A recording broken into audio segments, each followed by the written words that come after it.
کہ وہ کون سی عمر ہے جس عمر میں بچوں کی تربیت سٹارٹ کر دینی چاہیے. والدین اسی میں کنفیوز رہتے ہیں. وہ کہتے ہیں ابھی ہمارا بچہ چھوٹا ہے, سمجھا لیں گے. پتہ نہیں آپ کے پاس کتنا ٹائم ہے. میں آپ کو ایک چھوٹا سا واقعہ سناتا ہوں. جی. یہ واقعہ یہ ہے کہ تکریت عراق میں ایک گاؤں تھا. ٹھیک ہے سر. اور اس گاؤں میں ایک جو گورنر تھا گاؤں کا, اس کا نام تھا نجم الدین ایوب, اور وہاں کے خلیفہ کا نام تھا عثمان. صحیح. نجم الدین ایوب کی عمر کافی ہو گئی تھی, تو اس نے شادی نہیں کی تھی. تو جو خلیفہ تھا, یعنی اس کا باس تھا, وہ اس کو کہتا تھا تم شادی کیوں نہیں کرتے, تمہیں شادی کرنی چاہیے. مگر وہ کہتا تھا میرے تو مطلب کی لڑکی, میرے چوائس کی لڑکی نہیں ہے پورے اس علاقے میں. صحیح. تو انہوں نے کہا تمہاری کیا چوائس ہے؟ انہوں نے کہا جی میری چوائس یہ ہے کہ ایک ایسی لڑکی ہو جو میرا ہاتھ پکڑے اور مجھے جنت میں لے جائے. اچھا. اور دوسرا ہم اس میں پھر ایک اولاد ہو, ہم دونوں اس کی تربیت کریں, اس کو ایک شاہ سوار بنائیں, اور وہ شاہ سوار مسلمانوں کے قبلہ اول کو فتح کرے. یہ اس زمانے کا ٹائم ہے جب رومیوں نے آلریڈی اس کو صلیبیوں نے ان کو کیا ہوا تھا. صحیح. اچھا, ابھی یہ باتیں چلتی رہتی تھی. انہوں نے کہا ایسی لڑکی تمہیں کہاں سے ملے گی؟ ان کے ایک شیخ تھے بزرگ, جن سے وہ ملنے کے لیے جایا کرتے تھے. صحیح. تو جو شیخ تھے وہ پردے میں خواتین سے بھی گفتگو کیا کرتے تھے. تو ابھی جب یہ دونوں بیٹھے تھے تو ایک خاتون پردے میں بیٹھی تھیں.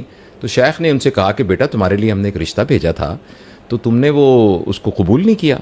اس نے کہا جی وہ لڑکا تو میرے معیار کا نہیں تھا. انہوں نے کہا تمہارا کیا معیار ہے بیٹا؟ انہوں نے کہا میرا معیار یہ, اب وہ سن رہے ہیں ایوب صاحب, تو انہوں نے کہا میرا معیار یہ ہے کہ ایسا شخص ہو جو میرا ہاتھ پکڑے اور مجھے جنت میں لے جائے, اور ہم سے ایک اولاد پیدا ہو جس کی ہم تربیت کریں, وہ شاہ سوار بنے, اور وہ پھر مسلمانوں کے خلیفہ جو قبلہ اول ہے اس کو فتح کرے. ایک دم وہ نجم الدین ایوب کی آنکھیں پھیل گئیں. دیکھیں آپ کے بھی بال کھڑے ہو گئے اس بات کو سن کے. جی بالکل. گوز بمپ ہو گئے. تو اس نے کہا یہ کیا ہوا؟ تو اس نے شیخ کو ہلکے سے کہا کہ مجھے اس لڑکی سے شادی کرا دیں. انہوں نے اس لڑکی کو رخصت کیا. صحیح. اور کہا کہ یہ تکریت میں اس سے غریب گھرانہ کوئی نہیں ہے. اس نے کہا جی چاہے غریب ہے چاہے امیر ہے, میری اس سے شادی کرا دیں. ان کی شادی ہو گئی. ٹھیک ہے. اللہ نے ان کو ایک بیٹا دیا. اچھا. اس بیٹے کا نام تھا صلاح الدین ایوبی, واہ, جس نے مسلمانوں کا قبلہ اول. تو میں یہ سارا واقعہ آپ کو اس لیے بتا رہا ہوں کہ ابھی شادی نہیں ہوئی تو جو ویژن ہے نا والدین کا, وہ ویژن بچوں کی تربیت میں ٹرانسفر ہوتا ہے. ہم یہ سمجھتے ہیں کہ 5 سال کی عمر میں اسکول داخل کرائیں گے تو پھر ہم اس کو باکردار انسان بنائیں گے. وہ تو جس وقت اللہ تعالیٰ کسی کی شادی کرے نوجوان, تو نوجوانوں کو بتانے کی ضرورت ہے کہ اس کا ایک پروڈکٹ آپ کو اللہ اولاد دے گا, اور اولاد کے بارے میں والدین کا جو ویژن ہوگا اس ویژن کے مطابق ان کا کنڈکٹ ہوگا, اور اس کے حساب سے ہی تو بچے کی تربیت تو شروع ہو جائے گی. بچہ پیدا بھی نہیں ہوا, بچے کی تربیت تو پریگننسی میں شروع ہو جائے گی. بچہ جب آنکھیں کھولے گا تو پہلی آنکھ کھولتے ساتھ ہی اس کی تربیت شروع ہو جائے گی.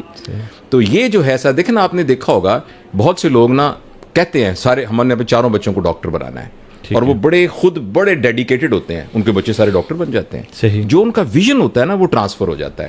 تو بچوں کی تربیت تو کا تعلق تو پیرنٹس کے ویژن کے ساتھ ہے جو بچوں